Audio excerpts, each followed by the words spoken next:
Hi అండి, అందరికీ నమస్తే. Welcome back to our channel happiness of range of my. So ఈరోజు సేమియా ఉప్మా రెసిపీ చూపించబోతున్నానండి. ముందుగా ఒక కడాయి తీసుకొని 2 టేబుల్ స్పూన్స్ గీ అనేది తీసుకుంటున్నానండి. సో లో ఫ్లేమ్లోనే పెట్టుకోవాలి. సో సేమియా అనేది రోస్ట్ చేసుకోవాలన్నమాట. సో గోల్డెన్ కలర్లోకి రాగానే ట్రాన్స్ఫర్ చేసుకోవాలి ఒక ప్లేట్లోకి. సో నెక్స్ట్ అదే కడాయిలో 2 టేబుల్ స్పూన్స్ ఆయిల్ తీసుకొని ఆయిల్ హీట్ అవ్వగానే అందులో 1 టేబుల్ స్పూన్స్ తాలింపు దినుసులు అలాగే 1 టేబుల్ స్పూన్ మూంగఫల్లి అనేది యాడ్ చేసుకుంటున్నానండి. సో అలా రోస్ట్ చేస్తున్నాను. అలాగే పచ్చిమిర్చి యాడ్ చేస్తున్నానండి. సో పచ్చిమిర్చితో పాటుగా ఒక చిన్న అల్లం ముక్క చిన్న పీసులుగా కట్ చేసుకున్నాను. సో అవి వేస్తున్నాను. సో ఇవి బాగా రోస్ట్ అవ్వగానే ఆనియన్ పీసెస్ వేస్తున్నానండి. సో ఆనియన్స్ కూడా కొంచెం కలుపుతున్నాను తాలింపుల్లో.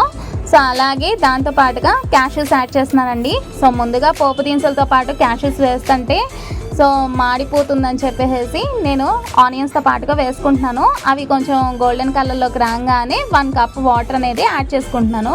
తీసుకున్నది మనం 1 కప్ సేమియా అండి. సో అందుకని ఈక్వల్ క్వాంటిటీలో 1 కప్ వాటర్ మాత్రమే తీసుకుంటున్నాము. దీంట్లో టేస్ట్కి తగ్గట్టుగా సాల్ట్ అనేది యాడ్ చేసుకున్నాను.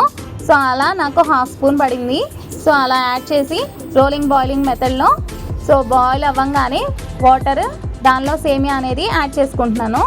సో యాడ్ చేసి బాగా కలుపుకోవాలండి. మూత పెట్టి 5 to 10 మినిట్స్ కుక్ చేయాలండి లో ఫ్లేమ్లోనే. సో ఇప్పుడు మూత తీసి చూడంగానే సేమియా అనేది బాగా కుక్ అయిందండి. సో ఉప్మా అనేది ఆల్మోస్ట్ మనకి ప్రిపేర్ అయిపోయింది. సో ఇప్పుడు సర్వ్ చేసుకోవచ్చు. మనం తీసుకున్న సేమియా కన్సిస్టెన్సీలోనే వాటర్ కన్సిస్టెన్సీ అనేది ఉంటేనే మనకి పొడి పొడిలాడుతూ సేమియా ఉప్మా అనేది వస్తుందండి, లేకపోతే ముద్ద కడుతుందండి. ఈ చిన్న టిప్ పాటిస్తే సేమియా ఉప్మా అనేది ఈజీగా ప్రిపేర్ చేసుకోవచ్చు. వీడియో నచ్చితే లైక్ చేయండి, కుదిరితే షేర్ చేయండి, సబ్స్క్రైబ్ చేసుకోవడం మాత్రం మర్చిపోకండి. Thank you for watching.